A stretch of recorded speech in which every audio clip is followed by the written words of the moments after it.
যাদবপুরকে বিভিন্নভাবে মেলাইন করার চেষ্টা হচ্ছে। এমন এমন কমেন্টস করছে, পার্সোনালি লোকজনকে মেসেঞ্জারে গালাগালি পাঠাচ্ছে। আগের দিন আমরা দেখলাম তৃণমূল ভিতরে ঢুকে এসেছিল বহিরাগতদেরকে নিয়ে। ওরা কখনোই র্যাগিং এর এগেনস্টে কিছু বলছে না, অথরিটিজ এর এগেনস্টে ওদের কোনো দাবি নেই। এখানকার বাম সংগঠনগুলো নাকি র্যাগিং করেছে। প্রশ্নগুলো উঠে এসেছে WTI, ফ্যাস এবং কালেকটিভের এগেনস্টে। কোনো বাম সংগঠনের এগেনস্টে কিন্তু উঠে আসেনি। যেইভাবে মারা হয়েছে এবং শুভেন্দু অধিকারীর নিজস্ব সিকিউরিটি যেভাবে মেরেছে স্টুডেন্টদেরকে, তারপরে যারা মেরেছে তাদেরকে তুলে নিয়ে যাওয়া হয়নি, যারা মার খেয়েছে তাদেরকে পুলিশ স্টেশনে নিয়ে যাওয়া হয়েছে, সারা রাত ইন্টারোগেট করা হয়েছে। সিসিটিভি লাগালে কি এই সমস্যার সমাধান হবে? দেখুন, সমস্যাটা সাইকোলজিক্যাল এবং সমস্যাটা মানুষের মধ্যে। এটা সিসিটিভি লাগিয়ে ক্রাইম কখনো আটকানো যায় না এবং ক্রিমিনালকেও আইডেন্টিফাই করা যাবে না, কারণ র্যাগিং হয় হস্টেল রুমের ভিতর, সেটা প্রাইভেট স্পেস একটা, সেখানে কোনোদিনই সিসিটিভি লাগানো যায় না। এবং ক্যাম্পাসের মধ্যেও যে সিসিটিভি লাগানোর কথা হচ্ছে, বলা হচ্ছে কোট অ্যান্ড কোট ট্যাকটিক্যাল পয়েন্টসে সিসিটিভি লাগানো হবে, কিন্তু ট্যাকটিক্যাল পয়েন্টসগুলো কি? এবং আমাদের মনে হয় এটা সার্ভেলেন্স গভর্নমেন্ট থেকে এবং অথরিটির থেকে আমাদের উপর নামিয়ে আনা হচ্ছে, কারণ আমাদের ডেলি লাইফ এখানে রেকর্ডেড হবে, ডেলি লাইফ ফুটেজ পেয়ে যাবে। এখানে তো মানে র্যাগিং করতে গেলে, একটা মানুষকে মেন্টালি হ্যারাস করতে গেলে সেটা সিসিটিভিতে কখনোই উঠে আসবে না, কারণ সেটা বাথরুমে হতে পারে, সেটা একটা এমন জায়গায় হতে পারে যেখানে সিসিটিভি নেই। এবং এটা আমার পুরোপুরি মনে হয় একটা সাইকোলজিক্যাল কাউন্সেলিং দরকার মানুষের এই জিনিসটার জন্য। সিসিটিভি কখনো কোনো ক্রাইম আটকাতে পারে না। এখানে দেখি সমস্ত পলিটিক্যাল দল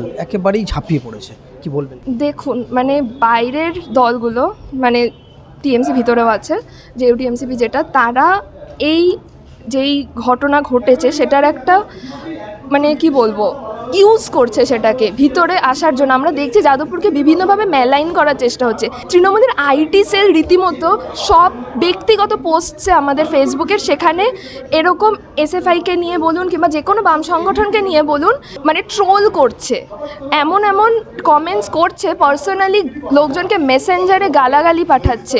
তো এই ব্যক্তিগুলো মানে যেভাবে পার্সোনাল অ্যাটাক আনছে প্রত্যেকটা মানুষের ওপর এবং যাদবপুর অ্যাজ এ ইনস্টিটিউশনের ওপর, সেটা তো পুরোপুরিভাবে বোঝা যাচ্ছে যে তারা কি করতে চাইছে।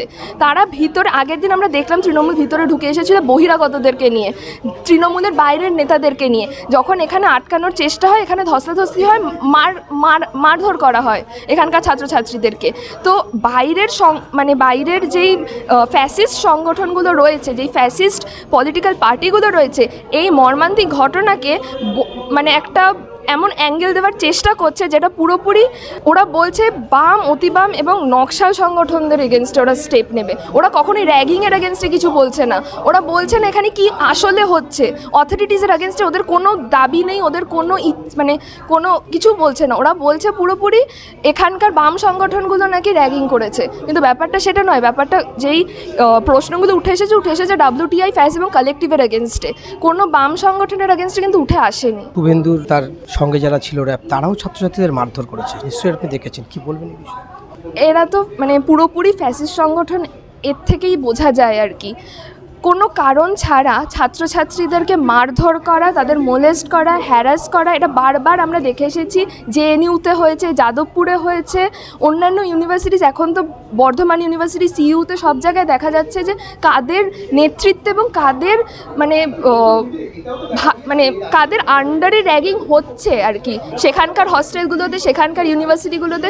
কালকের যেইভাবে মারা হয়েছে এবং শুভেন্দু অধিকারীর নিজস্ব সিকিউরিটি যেভাবে মেরেছে স্টুডেন্টদেরকে, তারপরে এটা তো মিডিয়ার সব এতে উঠেছে, কিন্তু তারপরে যারা মেরেছে তাদেরকে তুলে নিয়ে যাওয়া হয়নি, যারা মার খেয়েছে তাদেরকে পুলিশ স্টেশনে নিয়ে যাওয়া হয়েছে, সারা রাত ইন্টারোগেট করা হয়েছে। তো অথরিটিস কোন দিকে, আমাদের সরকার কোন দিকে, আমরা এটা পুরোপুরি বুঝতে পারছি এগুলো থেকে। আমার প্রতীতি UG2।